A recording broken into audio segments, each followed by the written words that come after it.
L'intervention du Conseil de sécurité résulte d'une résolution dont il faut se rappeler qu'elle a été historique, puisque par une manipulation de la Charte des Nations Unies, alors que l'article 27.3 de la Charte prévoyait que toute intervention armée devait comporter le vote affirmatif des 5 membres permanents, ce qu'on appelle principe d'unanimité, les soviétiques qui ne voulaient à l'époque voter ni avec la Chine ni avec les Occidentaux a dit « je ne viens pas » et comme ça ils ne pourront pas prendre la résolution.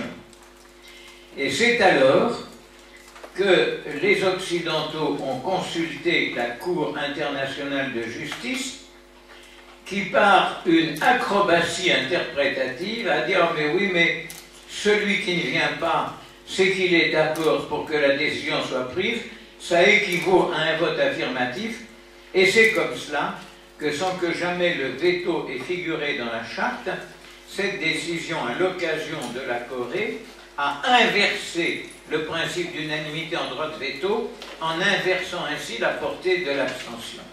Alors, comment se pose aujourd'hui la suite de Panmunjom?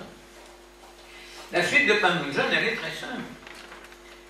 Nous ne sommes plus au temps d'avant 1945, où il n'y avait pas la Charte des Nations Unies. La Charte des Nations Unies a été fondatrice pour la première fois d'un droit international universel, égal pour tous, nations grandes et petites, dit la Charte, car avant, il n'y avait que les traités. Traités d'alliance, traités de paix, traités de coalition, traités de non-agression, car il n'y avait pas de loi internationale. Aujourd'hui, il n'y a plus matière à traiter de paix, parce que la paix est une obligation légale. La paix résulte de l'article 2.4 de la Charte, qui interdit le recours à la force dans les relations internationales.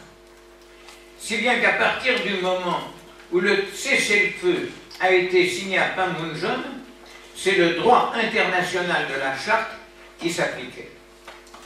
Dans des conditions qui font que tout ce qui est aujourd'hui base militaire américaine, manœuvre militaire entre la Corée du Sud et les États-Unis, c'est une violation de la Charte des Nations Unies.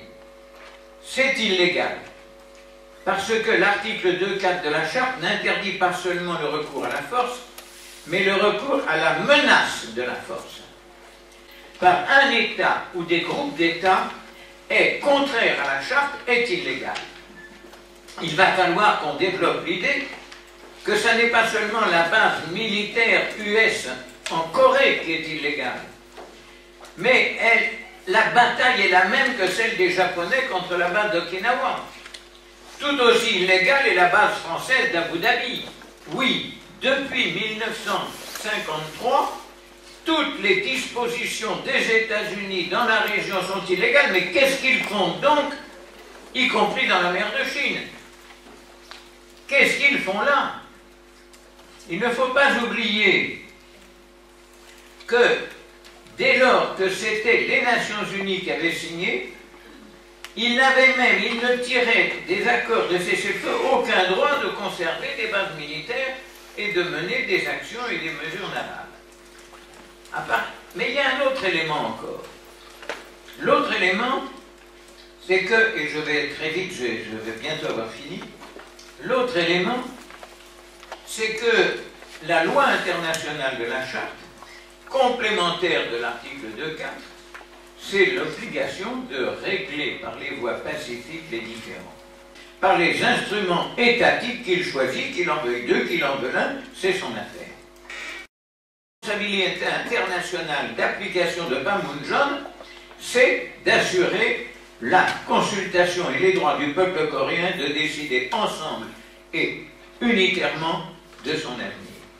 Ce qui me gêne quand on parle de convention et de bilatéralité, et c'est pour ça que je dois dire que je suis un peu gêné par le choix de la rupture par nos amis de Corée du Nord, parce qu'ils s'inscrivent eux-mêmes dans cette bilatéralité.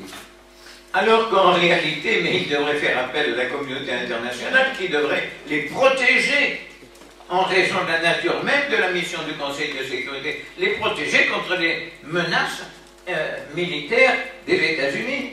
Et au lieu de s'isoler dans cette logique bilatérale, de fonder, comme le faisait Ho Chi Minh quand il parlait du front de l'opinion publique internationale, le rassemblement contre cette domination des États-Unis. Appeler tous les peuples, parce que c'est aussi notre responsabilité. Oui, à des traités, quand c'est pour mettre en œuvre une disposition de la Charte. Mais quand la Charte des Nations Unies prévoit une obligation, dès lors qu'on met l'application de l'obligation dans la dépendance d'un traité, ça veut dire que celui avec qui on veut poser le traité, tant qu'il n'a pas signé, il est libre de faire ce qu'il veut, y compris violer la loi. Il faut que nous réhabilitions cette notion de la légalité internationale, mais en sachant qu'elle ne peut pas être celle d'un gouvernement par en haut, mais celle des peuples.